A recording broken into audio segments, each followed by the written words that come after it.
In there. Now a man that is studying Latin, I believe. Michael Hatch, are you studying Latin at BYU?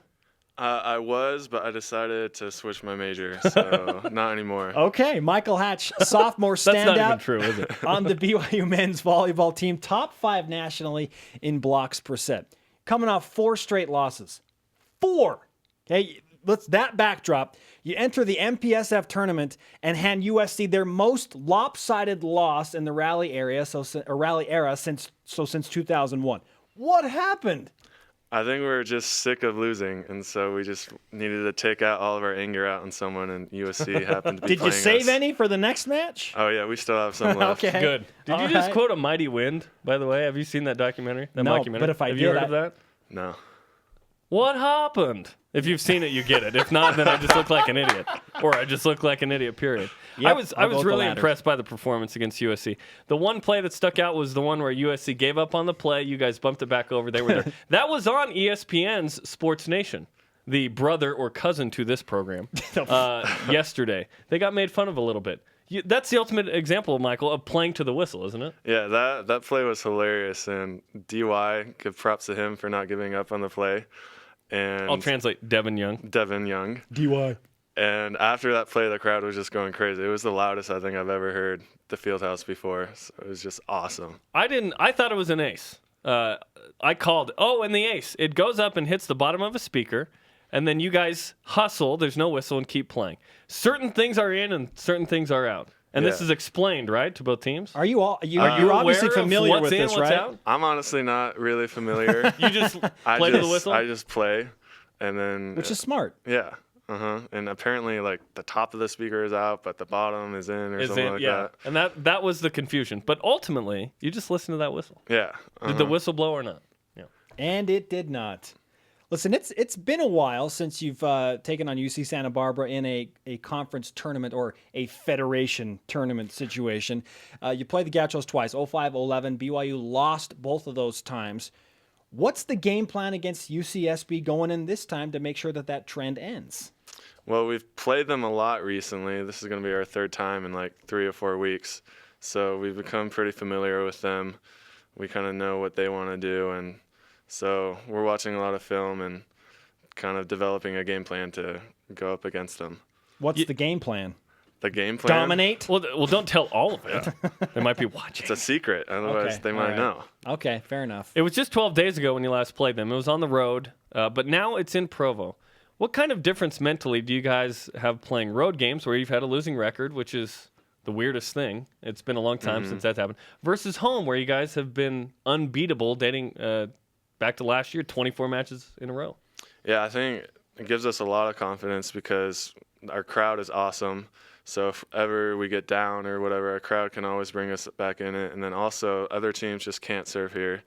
And that's one of Santa Barbara's strengths is serving. And so they're not going to be quite as good as serving.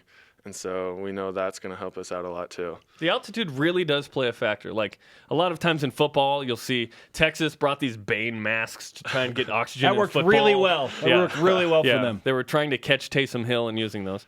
But in volleyball, physically, the ball does not move the same way. That is true. What kind of advantage is it?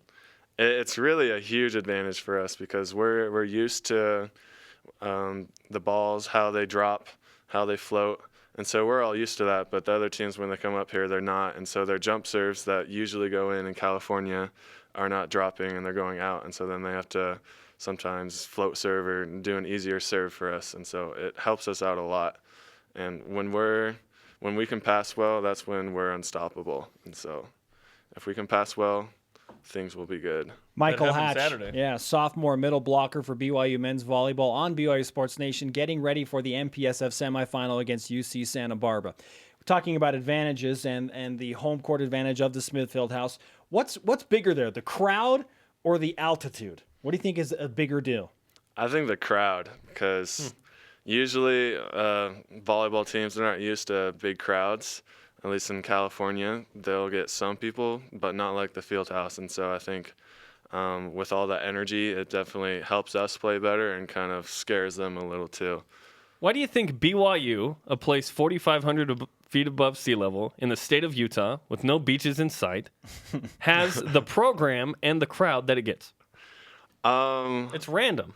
It is Penn kind State of. has it too, but they're not at the same level as BYU. It is kind of random. I just kind of feel like a lot of Mormons play volleyball, and so they're kind of Like you have a gym in the church, yeah, and you play volleyball. church volleyball. I think Polynesians have helped into that Yeah, to a degree. Polynesians. They play a lot of volleyball. in the And so churches. I think that kind of atmosphere in the church kind of brings the volleyball out of everyone, and then family reunions. Yeah, family The reunions. missionary training center. It's crappy volleyball, but everyone yeah, plays volleyball. missionaries trying to Everyone's in on relive their volleyball, MTC yeah. days. I'm in Sao Paulo, Brazil in 02 trying to set. I'm like, all right, let's run this. Let's go, man. We're bumping, bump. Come on. Jerem's the coach. Jerem's, you're the coach guy. I can't really play, but I was trying hard. Michael Hatch on BYU Sports Nation, sophomore blocker, very talented guy, top 5 in the country in blocks per set.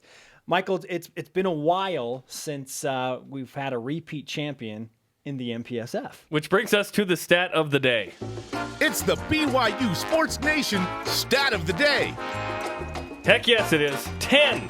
It's been 10 years since a MPSF team has won the tournament, has repeated as tournament champs. The last team to do it, Brigham. 2003 and 2004 was the last time someone did it. You guys won the MPSF tournament last year. Has that factored into anything this year in terms of confidence to be able to do it again? Yeah, it does give us confidence that we've done it before and we know that we can do it again. But I don't really look to last year that much. I'm kind of looking forward. I'm still trying to forget last year how it ended, but yeah, it helps us out a little knowing that we can do it, and I think being at home helps us out a lot too again. And the big thing with winning the conference tournament is that the NCAA tournament has expanded to 6 teams. Loyola, if they win the MIVA championship, who's the number 1 team in the country right now, they'll have the number 1 overall seed. If you guys can win the MPSF tournament, you'll be the 2 seed, and then you'll get a bye to Thursday. Has that factored into anything in terms of, okay, we want to get to the NCAA tournament and get a bye? We haven't talked about that really. Mainly we're just trying to get there. And the best way to get there, for sure, is to win the tournament. And so I don't want to take any chances with the at-large, with the selection There's committee. one more at-large, so your chances are better, Yeah. but you just never know. Yeah, you never know. And so we had a 4-game losing streak at the end of the season, so who knows what they'll factor that into with. And so we just want to win the tournament, just for sure get in. Just went straight up. Yep. Straight up, homies. Talking with Michael Hatch of BYU men's volleyball, his team ready for the Federation Final Four against UC Santa Barbara. Jerem Jordan will be on the call on that Thursday night, live on BYUtv, starting at 9 Eastern, correct? That's right. 10 Eastern. 10 Eastern, that's right. It's moved back an hour because of the game before that between Stanford and Pepperdine that will be broadcast on the W.TV.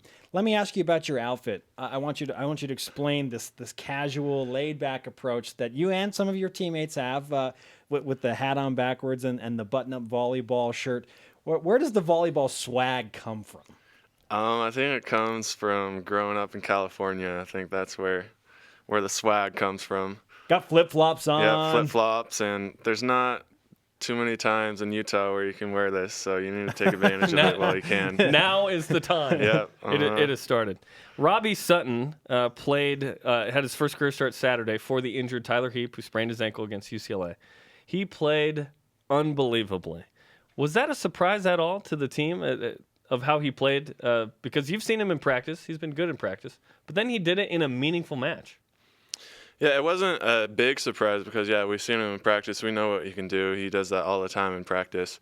But I think it was really good for him to see that he can do it in a match too. And so that's good for our team, knowing that, without Tyler, that we have Robbie, who's stepped up big time and can play well for us, and I think that's what we need. What was the team response to Robbie's outstanding performance on Saturday night? We all loved it, and we're all so happy for him, and he set us really well and led us with energy and leadership, and so our team, we love Robbie, and we love Tyler too, but so we're happy with what we have going on in the future. Let's give Michael Hatch some BYU Sports Nation karma right now for Thursday night. Have you heard about this? BYU No, Sports Nation I karma. haven't. So athletes come on the show, they get karma. The next match, they have a great match. Now You're welcome. We might be Thank hard you. pressed to improve upon what you did Saturday, though, because I think you had 6 kills, errorless, 6 blocks in 3 sets. Can you top that Thursday? Hopefully. With the karma That's, you can. with The karma you can. Before you go, do you mind signing our Rise Up flag? Sure. There's just been like Olympians and stuff that have signed it, so it's kind of no a big big deal. When I say Olympians, Olympians. I mean Olympian at Eystone. Just one. We're still waiting for the Luge Coug, right? Kate Hansen. We are. She would be a Who threw out the second. first pitch to the Dodger game. She would be a second Olympian. Monday And she night. will. She Yeah. will sign the flag one day, mark my words. Hey, it's great to have you, Michael Hatch. Thanks Good luck. for having me. Enjoy the karma. Go and dominate, my friend. Will do. Our Twitter question today is, what will be considered a success for BYU football with Taysom Hill et al. Window of opportunity? Use the hashtag BYUSN. Let's go to the Twitter machine very quickly. It's wintertime. At Weed Chase, a successful season for this team? Don't lose. Not a team on this schedule Don't is lose. unbeatable. That's true. Man. But I don't want to go into the season going, BYU's Better gonna be win every 13-0. game. Better. We're not Alabama. Yeah. I know you said bye to Michael Hatch, but I want to bring it back in. How do you think BYU football is going to do this year? Hopefully they'll do better than last year. 8 wins. So you think 9 plus? Yeah, 9 would be good. Hey, how about 10? 10, I'd be happy with 10 even. Okay, yeah, 10 wins Okay, would be awesome. you heard it from Michael Hatch. I didn't mean to not include you there, Michael. So No. I'm glad you stuck around for that. No, he was still here, so I just wanted to bring him in. I got you.